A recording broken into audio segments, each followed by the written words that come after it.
Yeah, we got a lot of areas of improvement. But having said that, Queensland played really well. It's funny because I didn't see that one coming at all. They were really dialed in. So I don't know. I don't know why or how we played like that. But one thing I do know is we can't do that again because we won't get away with it. Laurie, we saw you half shed a tear last night. Oh, it meant a lot because I was just, before the game, I was really comfortable with the space we were in. And then to see the first 40 minutes, you're sitting there going, how does that translate? Trying to work out how did that happen. So, you know, if we had a loss, yeah, I would have been disappointed, but the fight was there. Yeah, I'm real confident that with our best performance, we haven't been anywhere near our best. It was not their best by any means. I don't know why or how we played like that. So there's still a lot of questions that remain inside the camp of the Blues. It was a horrendous start. Let's just be honest, right? There's a lot of improvement needed. It's still a win, right? A win's a win, and we're very happy with getting the result. And it definitely helps them in this series because they're on the ropes. What did we think? What did we think of the Blues' performance? I thought it was average. Again, Brent, the issue is Laurie's saying, I don't know what the problem was. Their last 3 games, their starts, their opening 40 minutes have been diabolical. Three games in a row, right? They got away with that one last night. They were very lucky to get away with that game. If they don't fix it, they get pounded in Melbourne, they get flogged in Brisbane. So he hasn't got long to fix it. He's got 3... If they keep missing the start, Braith, they don't pull them back if Queensland got 13 men. They don't pull them back. 3 tries out there. So there was 2 taken off them. Ethan Strange one, Murray's one. That pass down to Ola Kawatu's. They were taken off them because they were illegal.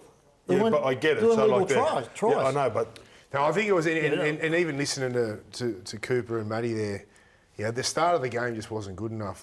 Yes, To'o hasn't made 3 errors in 3 years. He made him in the first 15 minutes, so you can forgive. It's going to happen. Crichton is normally safe, but it wasn't even that. It wasn't so much the errors, it was the response to the errors. It was the lack of speed of the line and intent in the tackle and the lack of support and push-up and slow. It was slow. Flat. They looked flat. They didn't look like they were a threat at all. And it was just like you're watching that game and you're thinking, what's going on here? This is a mess. And let's be real, right? Laurie, to say that Kalen doesn't get sent and they continue on the way that they did.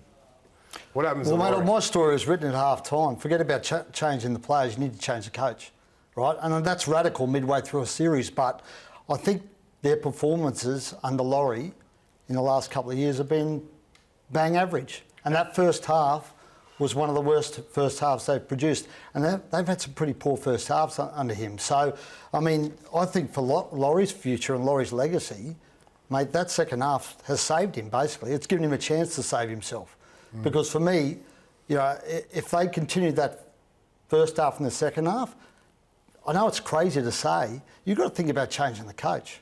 Well, after one game. Yes, it's not. No, it's not after one game though. That's the thing, bro. What I'm saying it's not after one game. If they just say they got hammered in that game, right, and Kalen doesn't get sent, you think they could have got rid of him after one game? I think it's a discussion point. Yeah, wow. I think it's definitely worth discussing. Jeez, well, your back foot there.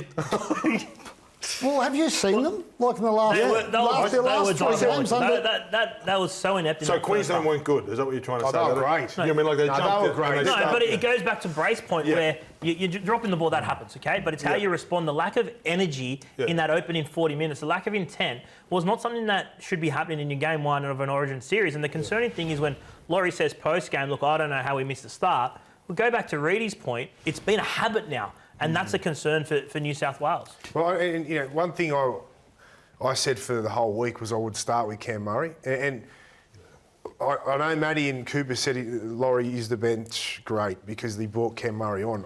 I'm starting with him. Yeah. You know, get Yo, put him in the front row with Payne Haas, whatever. I don't care.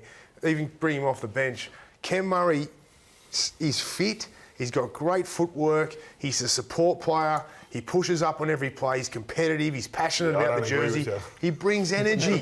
Like what we said, I said it all week, and then we start like that, and I'm thinking, I just assumed he would make changes before kickoff. Like I was frustrated, and then you get that start, and you go, well, what are we doing here? You know. But I know it sounds a bit negative because we won.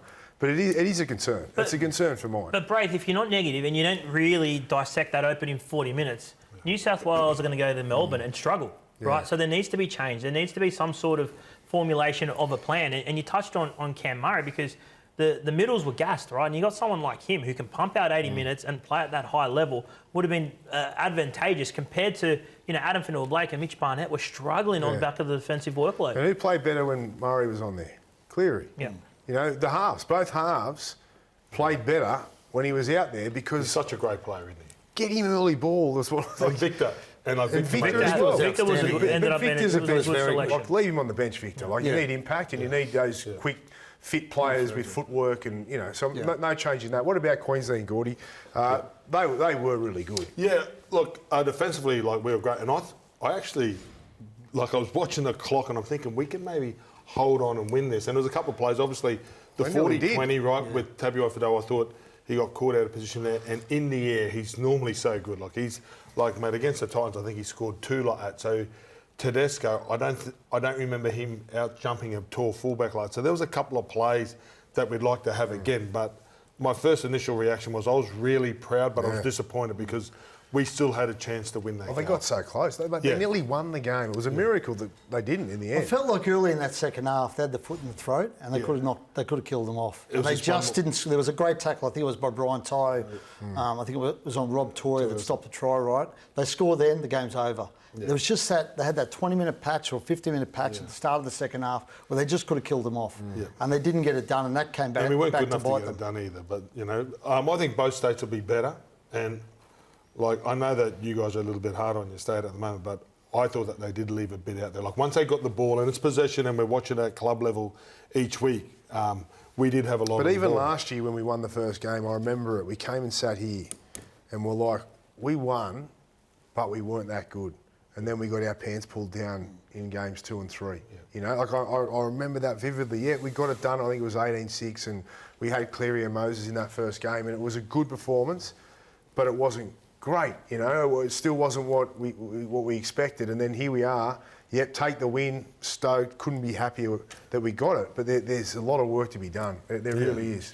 Mick, you thought Slater got it wrong or made an error with the bench? Well, when Kalen Ponga was sent from the field, you look at they had 3 players available on the bench still, so they'd only used 3 replacement players. They had Shibasaki, Trent Liero and Ezra Mann, and you saw a couple of times where New South Wales attacked really, really well. They went on that right-hand side, and poor Kurt Capewell, off the back of playing 70 minutes of Origin, was posted up against Katoni Staggs, and then with about 13 or so minutes to go, they used that final bench replacement on Trent Liero.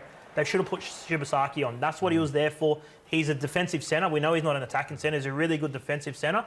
And I thought Queensland made a massive error by not putting him there to try and mitigate some of the damage that was happening on their left edge. What do you think, Gordy? Hindsight, that's a really good point. But in the middle, we were getting beaten up as well. There were some guys gassed in the middle. So I reckon they sit there with all the brains trust and go, Capewell's he's a pro. He's sort of holding a spot. Yeah. And the boys were gassed in the middle. So, but now in hindsight, throwing a fresh centre on against Katoni Staggs.